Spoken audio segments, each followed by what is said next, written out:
La palabra del Señor que quiero compartir en el día de hoy. El texto, voy a dar el último texto con el cual quiero terminar y en donde encontramos el título de la palabra. Pero quería empezar con otro texto y que sería el mensaje de la palabra del Señor directamente a tu corazón en el día de hoy. Pero el último texto que quiero compartir se encuentra en Primera de Pedro, en el capítulo 2, en el versículo 21. Primera de Pedro.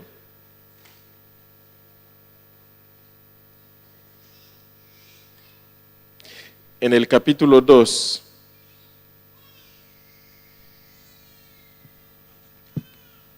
En el versículo 21. Si lo hemos encontrado, algún amén me ayuda. Aleluya, qué rápido. Ya os conté la historia de la hermana que no encontraba el versículo, o no he contado esta historia. Muy bien, cuando un pastor en una iglesia dio la cita bíblica, y claro, todo el mundo buscando, ahí los que ya llevan más tiempo y enseguida ya encontraron la cita. Y había como delante así una hermana que buscaba y cuando buscaba el pastor lo miraba y ella miraba al pastor y vio que el pastor la miraba y se ponía más nerviosa y buscaba y miraba al pastor y el pastor la miraba y se ponía aún más nerviosa y por fin no encontraba. De tanto ponerse nerviosa, y le dijo al pastor, mi Biblia viene fallada. Espero que no es tu caso. Tú has encontrado la cita. Si la has encontrado, vamos a leer en el nombre del Padre, del Hijo y del Espíritu Santo. Aquí tengo dos versiones. La primera versión ciertamente es la que tú tienes, dice, pues para esto fuisteis llamados, porque también Cristo padeció por nosotros, dejándonos ejemplo para que sigáis sus pisadas. La otra versión, la nueva versión internacional, Primera de Pedro, capítulo 2, versículo 21, dice, para esto fuisteis llamados, porque Cristo sufrió por vosotros, dándonos ejemplo para que sigáis sus pasos. Y la palabra más llamativa alrededor de esta palabra que es el mensaje para el día de hoy es la palabra ejemplo. Ahora bien, antes de continuar con este texto,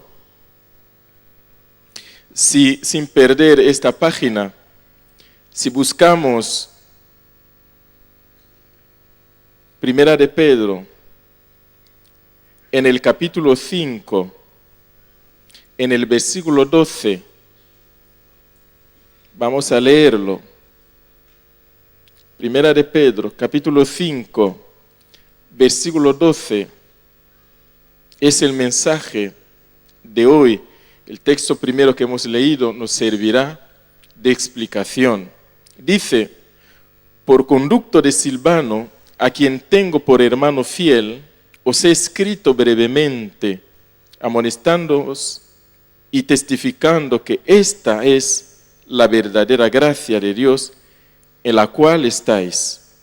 La otra versión que tengo, Primera de Pedro, capítulo 5, versículo 12, dice, con la ayuda de Silvano, a quien considero un hermano fiel, os he escrito brevemente para animaros y confirmaros que esta es la verdadera gracia de Dios. Manteneos firmes en ella. Esta es la verdadera gracia de Dios en la cual estáis. Ahora, yo no sé por dónde tú estás pasando. Yo no sé el momento que estás viviendo ahora mismo, el deseo que hay en tu corazón, la petición que hay en tu corazón. Yo no sé. Pero lo único que sé, lo que el Señor ha puesto en mi corazón, Él lo ha colocado para decirte. Hemos cantado una de las primeras canciones diciéndole, Señor, te voy a dar lo mejor. Qué bueno es darle a nuestro Rey lo mejor. Y a veces pensamos que le vamos a sorprender dándole lo mejor, pero lo mejor que podemos darle a Él es porque Él lo ha puesto en nosotros. Es Él que nos da para que le podamos dar. La propia vida es un regalo de su parte. Señor, te voy a dar lo mejor.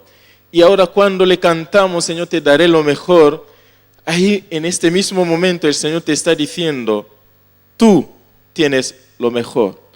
Tú estás en lo mejor. Tú tienes lo mejor.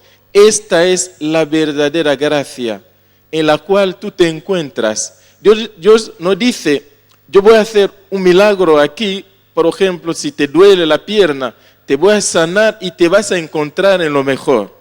No, el Señor te está diciendo, ahí donde tú te encuentras, en la misma condición donde te encuentras, estás en lo mejor, tienes lo mejor. Y ahora yo voy a explicar para que tú entiendas, a lo mejor tú no sabes que lo tienes. Lo tienes, el Señor lo colocó dentro de ti. Hemos terminado de la forma más gloriosa, más maravillosa, diciendo que Él viva en mí. Es lo mejor, es lo mejor. Y yo, ahora que me animo tanto para cantar, le voy a sorprender a mi líder de alabanza. Bueno, vamos a cantar juntos cuando termine. Es para que declaremos que tenemos lo mejor. El hombre que no sabe esto anda triste porque piensa que no tiene. Si tú tienes a Cristo, en el día de hoy el Señor te está diciendo que tú estás en lo mejor. Cristo es mi modelo perfecto. La palabra modelo que aparece aquí, bueno, voy a explicar esto más adelante, pero es como ya quiero entrar en la presencia del Señor y que Él nos toque, que entendamos esto, porque a veces las palabras humanas sobran. Solamente el Señor nos puede tocar y es mi clamor que Él nos toque. Ahora bien, Pedro, el escritor aquí, el escritor es Pedro. Si volvemos en capítulo 1, versículo 1, dice, Pedro, apóstol de Jesucristo, a los expatriados de la dispersión en el Ponto, Galicia, Capadocia, Asia y Bitinia. Aquí el escritor, el autor es nuestro Dios. Toda la Biblia tiene un solo autor, el autor es Dios, pero el que escribía en esta porción es Pedro. Él dice, yo Pedro, apóstol de Jesucristo, era un judío. En la mente de un judío declararse apóstol de Jesucristo no es, nosotros cuando, incluso ahora es una moda, fíjate, ahora es una moda, hay muchísimos apóstoles que se levantan. Uno, no sé, bueno, no quiero entrar en esa línea porque ya uno se levanta y declara a todo el mundo que es apóstol. Pero en la mentalidad de un judío, declarar que yo soy apóstol.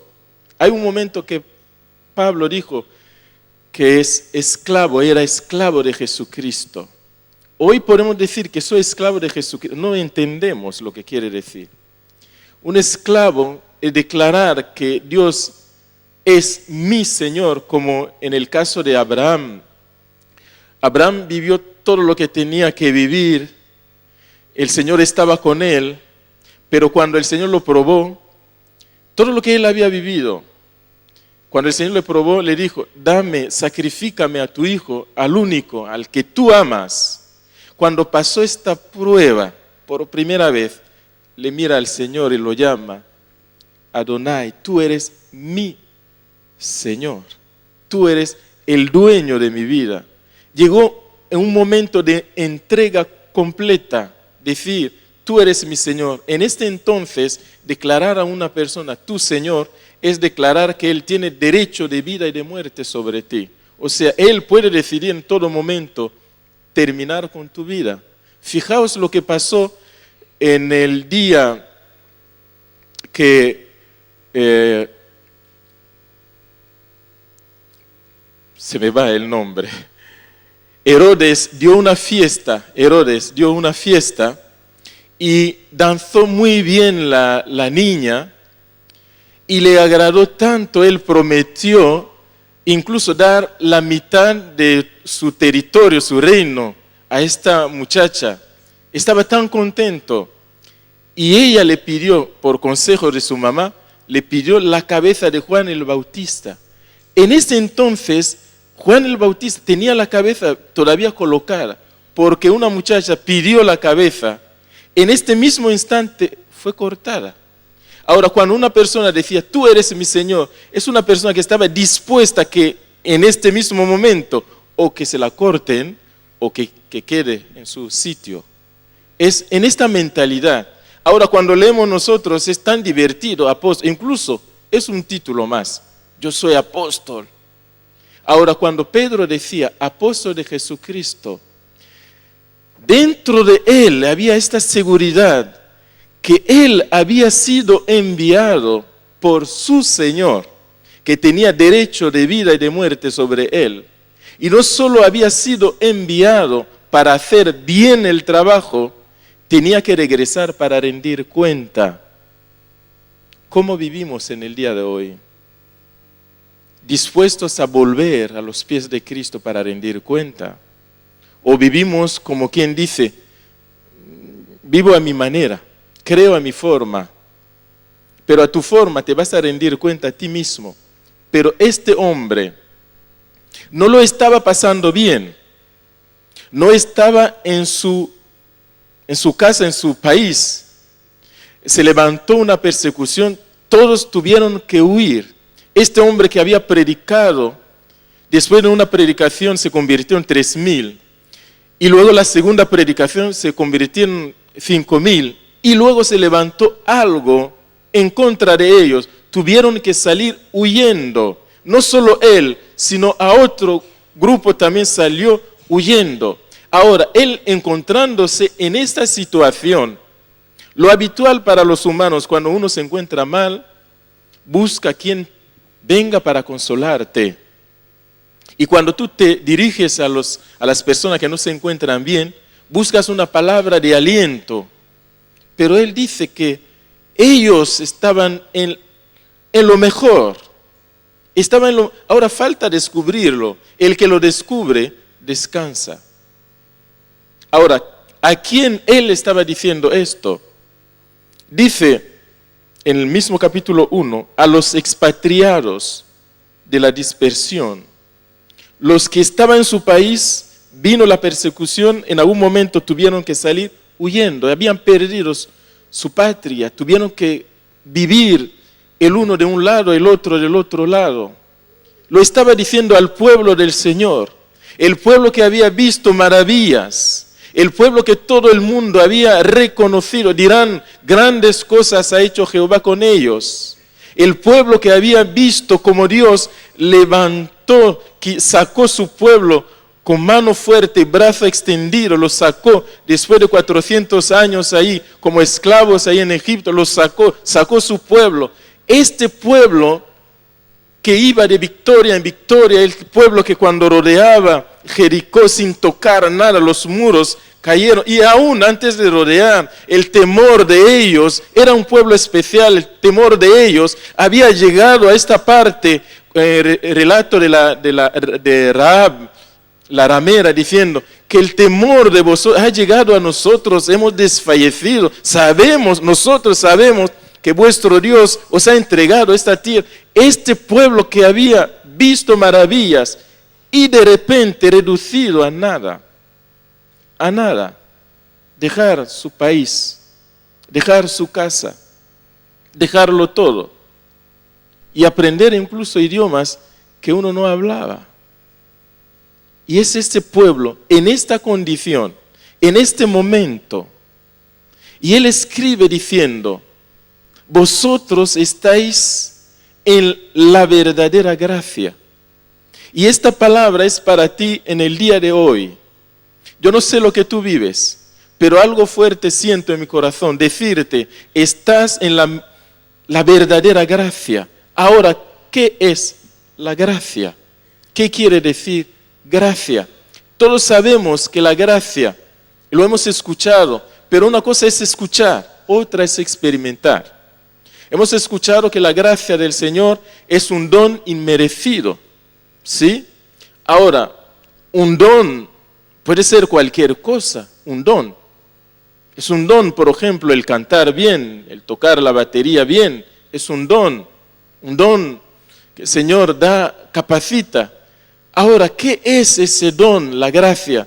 Si leemos en Efesios, en el capítulo 2, versículo 8, habla de la gracia. Dice, Efesios capítulo 2, versículo 8, porque por gracia sois salvos por medio de la fe, y esto no de vosotros, pues es don de Dios, porque por gracia somos salvos por medio de la fe.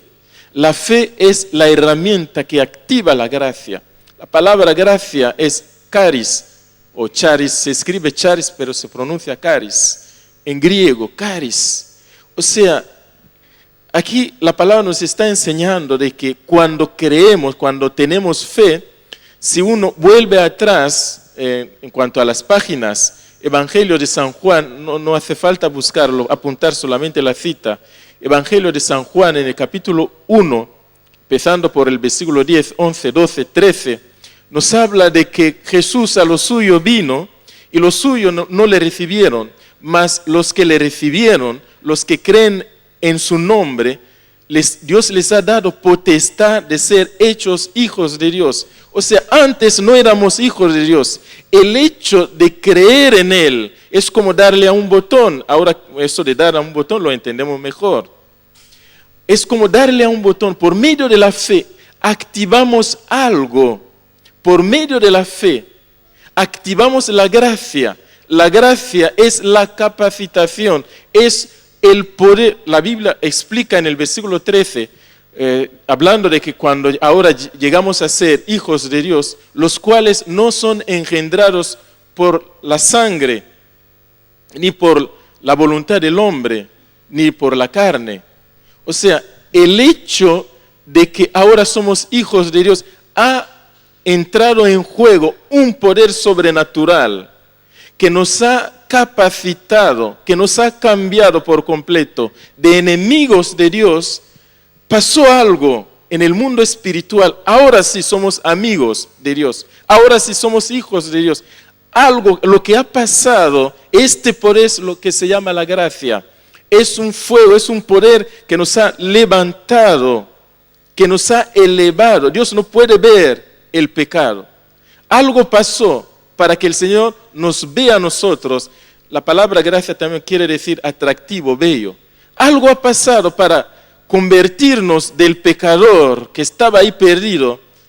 Nos ha elevado, nos ha puesto a la altura de Dios. Y Dios cuando nos mira nos ve bello y atractivo, porque hay un poder que ha actuado en nosotros. Y es este poder que el Señor está diciendo, ahí donde tú te encuentras, estás en la verdadera gracia, el verdadero poder que va a actuar sobre tu vida para levantarte de donde tú te encuentras y elevarte y ponerte a la altura de Dios. Cuando Dios te mire, Dios te va a ver atractivo, Dios te va a ver bello y Dios va a derramar toda la riqueza que Él ha preparado para tu vida. Y es lo que tú tienes hoy la oportunidad de entender y de experimentar. El fuego del Señor está actuando. Yo siento algo tan tremendo. Quiero saltar, quiero gritar, porque veo como el Señor está levantando su pueblo. Personas que han entrado aquí tristes, personas que han entrado aquí agobiados, personas que han entrado aquí confundidas. El Señor te está levantando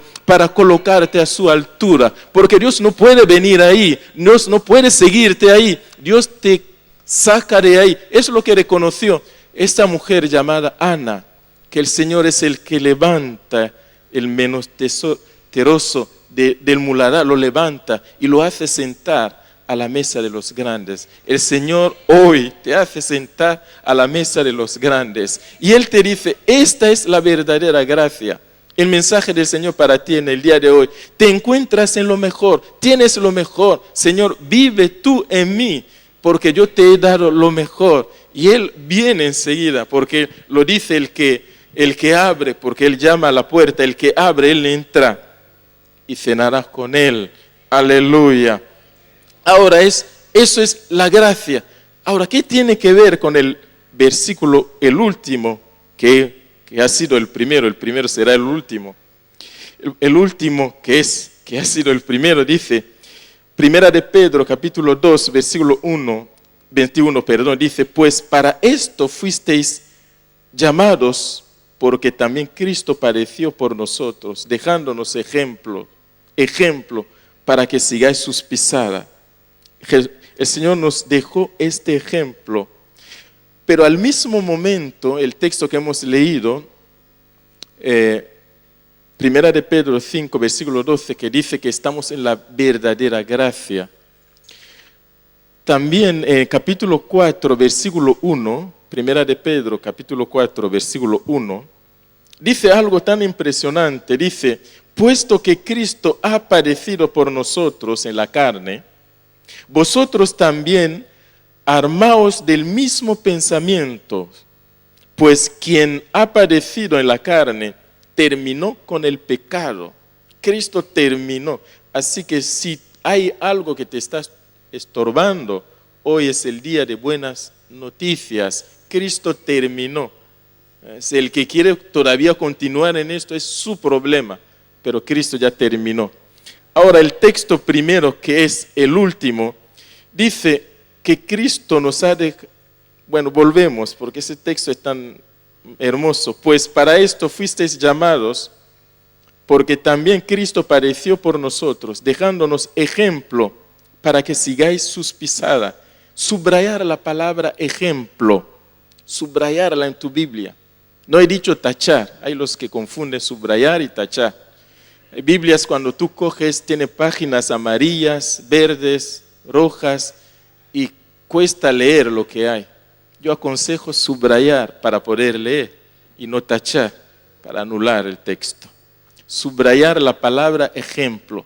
Esta palabra en castellano, ejemplo o modelo, aparece también en otros sitios y también la usamos. Pero en texto original, esta palabra fue usada una sola vez, a pesar de que esta palabra la podemos usar muchísimas veces. En el texto original, la palabra es upogramos. Yo quiero enseñar el griego. Upogramos. Ahora bien, yo he buscado encontrar, es una herramienta la palabra upogramos, que se traduce aquí como ejemplo. Literalmente quiere decir, es una copia escrita, incluyendo todas las letras del alfabeto, que se le dan a los principiantes como ayuda para aprender a dibujar las letras del alfabeto. O sea, cuando vamos al colegio, al instituto, para aprender a escribir, vemos al maestro, pinta la A, él nos enseña cómo pintar la A. Y hay los que están distraídos, están hablando y no han visto, en lugar de pintar así, ellos pintan así, y la A del profesor y la A que tú has pintado no es lo mismo. Ahora, cuando los que somos maestros, cuando estamos leyendo los deberes de los alumnos, uno se da cuenta, si escriben a mano, hay los que tú puedes leer y los que te cuesta leer. Y hay los que en lugar de 27, 28 letras del alfabeto, no sé hasta cuántos tenéis el castellano, hay los que usan a lo mejor 5 solamente. Cuando pintan la A, se parece como la O, se parece como la U, se parece como la V, y todo es tan parecido, no sabes, ¿es la V, es la A, es la O? Y te cuesta un montón leer. Es importante notar el significado de esta palabra. Ahora hay profesores, bueno, hay maestros en el tiempo pasado, ahora ya no sé si, que ellos, cuando te cuesta a ti, él te coge de la mano y te ayuda a pintar la A. Y te vuelve a ayudar. Y también existen herramientas escolares, hay herramientas para dibujar un círculo, porque si tú dibujas a la mano, hay los que casi sale un cuadrado en lugar de un círculo. Y también para dibujar un triángulo hay herramientas. Y hay una herramienta que no he encontrado, que se llama opogramo, pero en griego.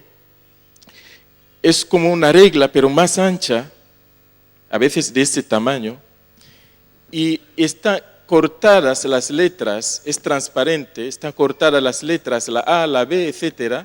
Y tú puedes pegar a la hoja y con tu lápiz pasar por encima y pinta la A como está, así. Y pinta la B y pinta la C, etc. Y cuando tú quitas esta herramienta, en español no sé cómo se llama, cuando la quitas, y la gente mirando, qué bien has escrito la A, que has pintado tan perfecto la A.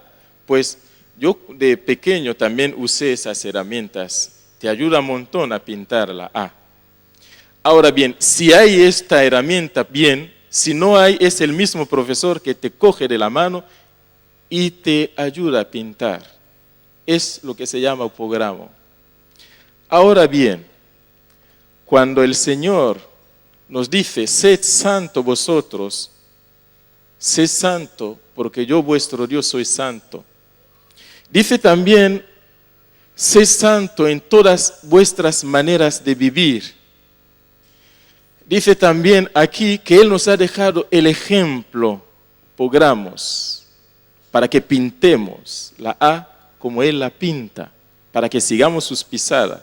Si Él fue aquí, también nosotros. Si Él fue a consolar, también nosotros. Si Él fue a bendecir, también nosotros. Ahora bien, si miramos nuestras vidas, nuestros hechos, si nos examinamos a nosotros mismos, uno se va a dar cuenta de que lo que hacemos no es exactamente lo que haría Cristo. Hay una diferencia. Volver un poco a este ejemplo de que el maestro termina de pintar la A y el alumno pinta la A así y tú miras, las dos son diferentes. Ahora, cuando tú actúas, porque la palabra cristiano, cuando se usó por primera vez, vieron a la gente que hacían como Cristo, exactamente como Cristo. Pero si nos miran a nosotros, ¿pueden decir que actuamos exactamente como Cristo? Si uno descubre que no actuamos exactamente como Cristo, ¿por qué no le ayudamos? ¿Por qué no le pidamos a Él la ayuda? El diccionario, cuando miré la palabra opogramos, traducido al castellano, dice, es una copia escrita, incluyendo todas las letras del alfabeto, que se les dan a los principiantes para ayuda para aprender a dibujar las letras del alfabeto. Es un ejemplo puesto delante de uno. Ahora, los ejemplos en el mundo, por mucho que uno se empeña a imitar y ser como ellos, nunca lo vamos a conseguir. Si tú quieres tocar el piano como el líder lo está tocando, no vas a tocar exactamente como él. Hay personas que se han empeñado, los que juegan al fútbol, a hacer exactamente como Messi. Es imposible. Hay los que del otro lado que quieren hacer exactamente como Cristiano Ronaldo. Es imposible. Porque el ejemplo está fuera, es exterior. Messi está fuera. Ahora nosotros tenemos un ejemplo que no está fuera. Tenemos un ejemplo que vive en mí. Por eso esa canción, tú vives en mí. ¿Por qué vive en mí? Él es mi upogramo. Él es mi ejemplo. No como el ejemplo del mundo. Es el ejemplo perfecto que va a coger mi mano y me va a ayudar a pintar la A. La A puede ser tu forma de saludar a la gente. La A puede ser tu tiempo de oración. La A puede ser tu tiempo de consagración. La A puede ser tu tiempo para leer la palabra. La A puede ser visitar a un enfermo en un hospital. La A puede ser venir aquí en el día que no hay reunión y limpiar este lugar. El que te ayuda para que lo hagas perfecto porque Él es perfecto, el que te ayuda se llama Cristo. Y Él vino dentro de ti para ayudarte. Y nosotros no nos hemos dado cuenta. Cuando Pedro escribe a un grupo de personas que lo estaban pasando mal, porque sus hechos no eran exactamente como la vida de Cristo. En ese entonces uno ve que está lejos de su país, de su patria, está padeciendo. El mismo Pedro tiempo atrás le preguntó, Señor, hemos dejado nuestras casas para seguirte. ¿Y qué tenemos? ¿Por qué? Porque no tenemos la misma A que el Señor. Ahora, ¿por qué Él vino a vivir dentro de nosotros? Para ayudarnos. Ahora, hay algo que tenemos que hacer nosotros. Si tensamos la mano, es imposible que nuestro ayudador dibuje como Él quiere. Tenemos que aflojar la mano. Aflojar. Y es la palabra del Señor para ti. Afloja la mano. Jacob luchó con la mano tan tensa, el Señor no pudo hacer nada. En algún momento vio al Señor cara a cara. El Señor le tocó y aflojó la mano. Fue cambiado. Un cambio radical. De burlador, de engañador, ahora en el siervo del Señor. Y a veces necesitamos hasta que el Señor nos toque en algo. Allí arriba hemos estado compartiendo ahí. Hoy compartía a nuestro hermano Manuel y compartía su experiencia, la experiencia de estar unos días, 4 días en coma, ver la muerte. Y yo comentaba, mira, qué cosa tan extraña, porque mi padre espiritual, en los años 93, cuando empezó a discipularnos, él nos estaba contando también una experiencia de la muerte que él vivió. Él estaba en su tienda, estaba vendiendo, en la hora que había cerrado, la gente se marchó y se quedó solo. Y experimentó la experiencia de la muerte. Vio cómo el Señor se lo llevaba. Y le impactó tanto que la gente que lo vieron el día siguiente era otra persona, tan cambiado, de una forma completa. Un hombre ahora mismo, la última noticia, está dando clase, o sea, como seminario en otro país, porque un tiempo atrás estaba recorriendo todo el país, evangelizando. Un cambio tan radical, pero a raíz de experimentar esto que el Señor se te lleva. Y yo le decía, qué cosa tan extraña, que a veces cosas que uno hereda de sus padres, aún en lo espiritual. Y en el año 95, mes de noviembre, yo también experimenté lo mismo. Vivía solo. Es algo que te toca, que te impacta, que el Señor te lleva.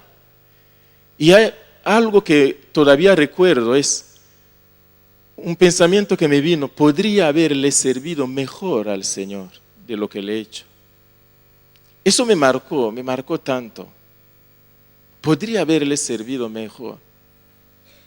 Pero también recuerdo que todo era tan maravilloso, era tan maravilloso.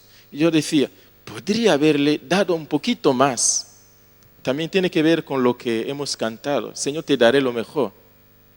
Eso es aflojar la mano para darle lo mejor, no a nuestra forma. Cuando aflojamos, cuando nos rendimos, cuando nos entregamos. Y fíjate, Manuel también tuvo que experimentar lo mismo, el ver la muerte. Y yo comentaba, a veces tenemos que llegar a ese punto para entregarnos al Señor. ¿Por qué no podemos decirle, Señor, te doy lo mejor, te entrego toda mi vida? El Señor te dice en el día de hoy, estás en lo mejor. Y si tú aflojas tu mano al pasar aquí, algo va a pasar. Vas a ver cómo el Señor toma tu mano y te va a ayudar a partir de hoy y para siempre. Te va a ayudar a que tú pintes las letras como Él las pinta, que tú vivas la vida de Cristo como Él vive, que tú hables como Cristo habla, que tú veas la gloria de nuestro Dios como Él veía la gloria de nuestro Dios, que tú veas la consolación de nuestro Dios como Él vio la consolación de su Padre cuando Él decía, Padre, voy a rogar a los hermanos, cierra tus ojos. Padre, no